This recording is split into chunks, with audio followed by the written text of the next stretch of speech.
Alam nyo bang pwede mag-create ng QR code sa CMD? Try nyo to. Press Windows, type CMD, enter. Type natin curl qrnco.de/URL na gagamitin nyo. Open ko na yung Microsoft.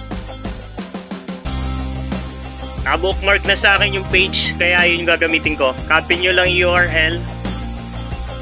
Copy. Then paste nyo. Control V lang. Victory. Then enter. Kaya naka-generate na siya ng QR. So para maging image or JPEG, pwede natin gamitan ng snipping tool. So Windows, snipping tool. Select nyo lang yung application. Then new. Select nyo lang yung image. Sakto nyo lang. Yan. Then file, save as. Lagyan nyo na lang ng name. Sa akin okay na yan. Click save. So ayan, lalabas sa akin Paint. Wala kasi yung image viewer. So testingin natin.